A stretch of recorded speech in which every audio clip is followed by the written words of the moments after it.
नमस्कार, नवभारत टाइम्स देख रहे हैं। हम आपके साथ मैं हूं विनीत त्रिपाठी, मेरे साथ राम विश्वकर्मा यहां पर मौजूद हैं और आज हम लोग चर्चा कर रहे हैं बिहार की वो तस्वीर जो स्क्रीन पर तस्वीरें आज दिख रही हैं शपथ ग्रहण समारोह की।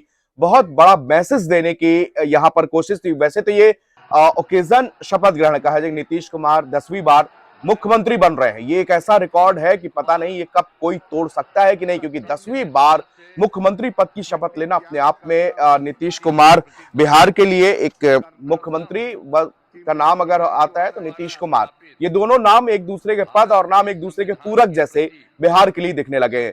चुनाव से पहले कहा जा रहा था कि Nitish Kumar out of frame है, नीतीश कुमार की मेंटली हेल्थ पर सवाल, लेकिन जिस समय वो अपने रिदम में आए तो उन्होंने अच्छे अच्छे युवा नेताओं के जो है छक्के छुड़ा दिए थे, बरसते बारिश में हो।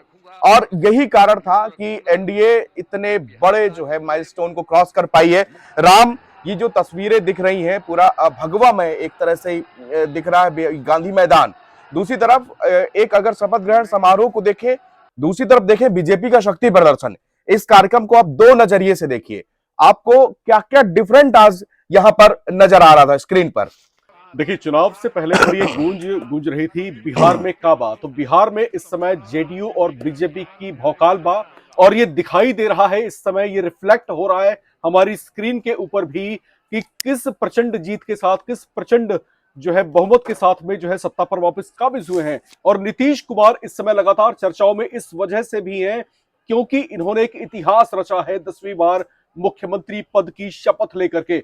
बहुत सारे कयास, बहुत सारी चर्चाएं, बहुत सारे जो है अटकलें लगाई जा रही थी कि क्या नीतीश कुमार पर इस बार एनडीए का गठबंधन बिलीव करने वाला है, विश्वास करने वाला है, क्योंकि सबसे बड़ी पार्टी बनकर के बीजेपी इस बार उभरी थी। और क्योंकि इस बार नीतीश कुमार के पास ऐसा कोई विकल्प नहीं था कि इस बार वो तोड़ मरोड़ करके या फिर यू टर्न ले लें या फिर किसी और के साथ में जाकर के जो है सरकार का गठन करवा दें, तो इस बार वैसा भी कोई विकल्प नहीं था। लेकिन इसके बावजूद भारतीय जनता पार्टी ने जो एक कर्टसी दिखाई है और नीतीश कुमार को वापस मुख्यमंत्री पद की कुर्सी से नवाजा है। मुझे ऐसा लगता है कि बीजेपी यहां पर पूरे पेशेंस के साथ वेट एंड वॉच की पोजीशन में है।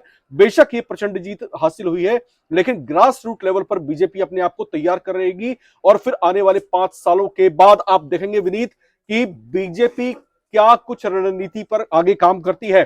फिलहाल जो कुछ अपडेट्स हैं यहां पर जो सामने आ रही हैं, शपथ ग्रहण समारोह यहां पर चल रहा है और जो समीकरण यहां पर दिखाई दे रहा है जातीय वर्गों का और जो कोटा आधारित है, एनडीए के जो घटक दल हैं उसमें किस किस तरीके से मंत्री पद जो है नवाजे गए हैं, वो एक बड़ा ही अच्छा बैलेंस यहां पर दिखाई दे रहा है।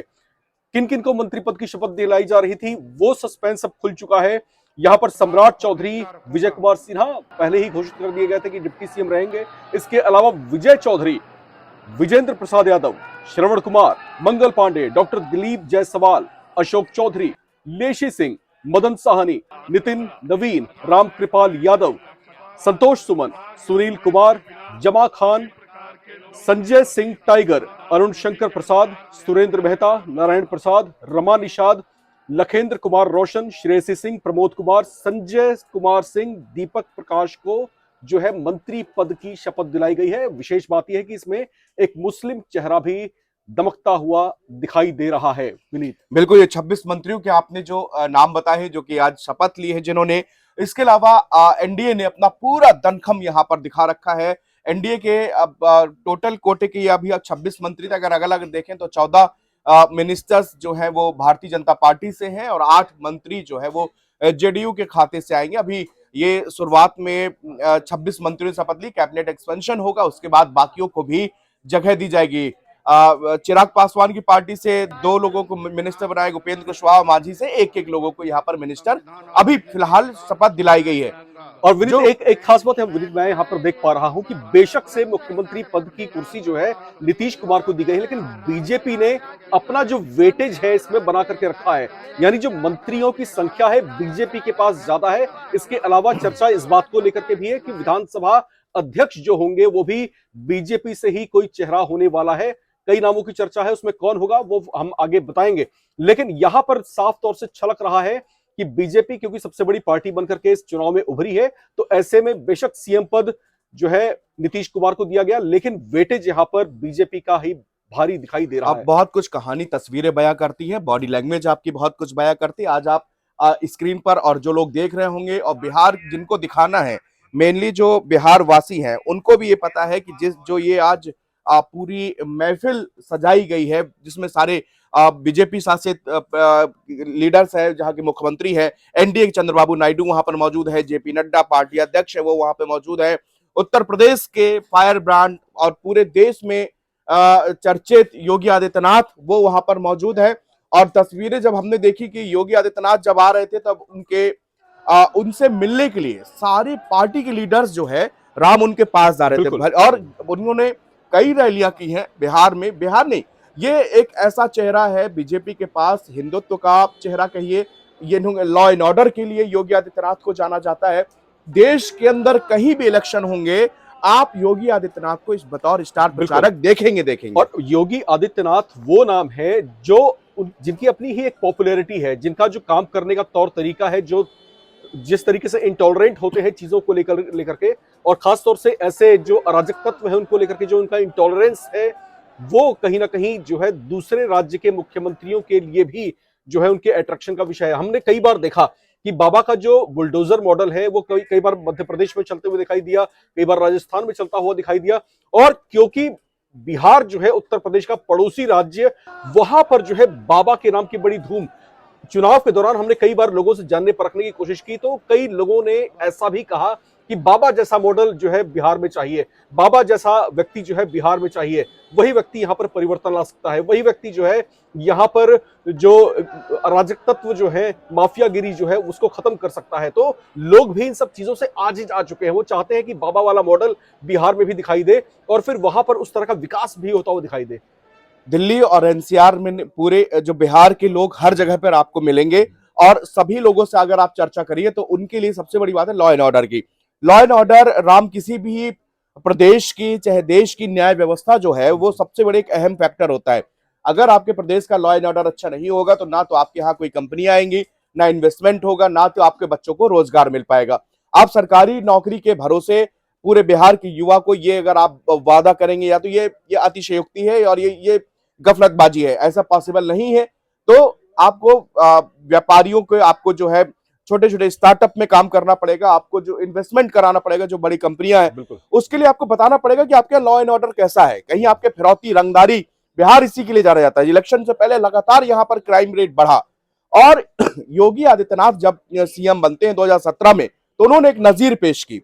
जितने भी उन्होंने माफिया गुंडे अपने आप में रंगदार, और सबको उन्होंने एक कानून के दायरे में रहते हुए सबको सबक सिखाया। उन्होंने उनका बुलडोजर मॉडल काफी विवादों में भी रहा, सुप्रीम कोर्ट के नजर में भी आया उसके बाद, लेकिन ये जो है योगी के मॉडल को बिहार वाले पसंद कर रहे हैं। योगी को बिहार में पसंद किया जा रहा है। भले ही हिंदुत्व पर बिहार वालों ने वोट न दिया हो राम, लेकिन योगी की छवि और योगी की लोकप्रियता जो है वो मंच में भी दिख रही है। बिल्कुल बिल्कुल। और जिस तरीके से तस्वीरें यहाँ पर सामने आ रही हैं, हमारे स्क्रीन पर भी आप देख पा रहे होंगे कि किस तरीके से जो है एक जय घोष है, एक जयकारा है, गूंज है, और कहीं ना कहीं ये जो है एक शक्ति प्रदर्शन भी है। ये दिखाने की कोशिश है कि हम कितने दमदार हैं और जनता हम पर बिलीव करती है। पूरे देश में ये संदेश प्रसारित करने की कोशिश इस समय पटना के गांधी मैदान से चल रही है। और विनीत, यहाँ पर अगर इस बात का मैं जिक्र ना करूं तो थोड़ी सी बात अधूरी यहाँ पर रह जाएगी कि बिहार जो है एक ऐसा स्टेट है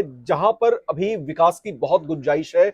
और क्योंकि एक बहुत बड़ी समस्या जो लगातार हमने चुनाव अभियान के दौरान भी गूंजते हुए देखा, महसूस किया, वो है बिहार से पलायन करने वाले लोग। जब पढ़ लिख जाते हैं तो उनका एक शब्द होता है उनके जुबान पर कि कमाने के लिए जाना है। तो कमाने के लिए जाना है कि मतलब अदर स्टेट हमको जाना है, वहां पर कमाना है, फिर वापस आना है, यहाँ पर पैसा लगाना है।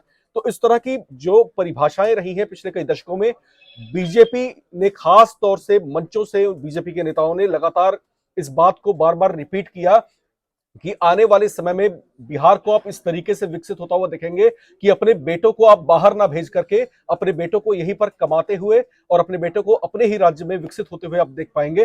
तो ये भी एक बड़ा नारा रहा जिसने यूथ को मेरे ख्याल से काफी हद तक जो है अट्रैक्ट किया, और ये जो है वोट्स में कन्वर्ट हुआ एनडीए के पक्ष में। तो जो वादा किया है वो वादा निभाना पड़ेगा, और इन 5 सालों में कौन कौन से वादे कितने निभाए जाते हैं, अब ये बड़ा चैलेंज है, बड़ी चुनौती है इस समय एनडीए के सामने। बड़ी अग्नि परीक्षा है, बड़ी अग्नि परीक्षा इसको आप कह सकते हैं, और ये जो है पूरा करके दिखाना होगा। और मैं बताता हूँ विनीत जी आपको कि अगर इस चीज को वो काफी हद तक पूरा कर लेते हैं, अगर फॉरेन इन्वेस्टमेंट्स लेकर के आते हैं, विदेशी कंपनियों को यहाँ पर स्थापित करते हैं, यहाँ पर रोजगार के नए अवसर विकसित करते हैं, और बिहार को अगर आप पनपता हुआ विकसित होता हुआ इन 5 सालों में देखते हैं अगर, तो मैं समझता हूं कि बिहार की जड़ों में बीजेपी जो है अच्छे से अपनी पकड़ को मजबूत कर लेगी, जो आगे आने वाले वक्त में उसका जो है जमीन बहुत मजबूत हो जाएगा।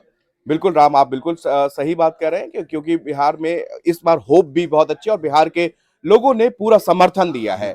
101 सीट में लड़ने के बाद किसी पार्टी को 90 से ज्यादा 90 की सीटों के लगभग आपको ले आ रहे हैं, ये बड़ी बात है कि आपने उनको अपनी पूरी तरह से मेजोरिटी सौंपी है और ये मेजोरिटी और बीजेपी के लिए बहुत बड़ी जिम्मेदारी है। मुख्यमंत्री भले ही नीतीश कुमार है, लेकिन बीजेपी की जिम्मेदारी है कि उसको यहाँ पर लॉ एंड ऑर्डर पर काम करना पड़ेगा, उसको यहाँ पर इन्वेस्टमेंट पे काम करने के, पलायन को रोकना पड़ेगा, युवाओं को रोजगार देना पड़ेगा। ये राम कुछ मुद्दे हैं जिन पर बात होनी चाहिए। बिल्कुल, और यहाँ पर जो है जय घोष, जयकारे, और यहाँ पर मंच पर जिस तरह की हलचल आप देख रहे हैं और जिस तरीके से यहाँ पर एक जोशो खरोश का माहौल है, और जो बातें उठ रही थी चुनाव से पहले कि बिहार में काबा, तो बिहार में एनडीए की सरकार बा, और ये एनडीए की सरकार अब जो है आगे इन 5 सालों में क्या करने वाली है, बड़ी चुनौती, बड़ा चैलेंज, बहुत सारे वादे हैं पूरे करने को। कौन कौन से वादे इन 5 सालों में पूरा होते हुए आप देख पाएंगे, ये बड़ी अग्नि परीक्षा इस समय एनडीए की नई सरकार के सामने। जोश है, इस जोश को ठंडा नहीं पड़ने देना। अगले 5 साल में वापस अगर आना है आपको, तो वादा आपको निभाना पड़ेगा। फिलहाल यहां पर मैं और विनीत आपसे इजाजत लेते हैं, लेकिन आप लगातार बने रहें और देखते रहें नवभारत टाइम्स।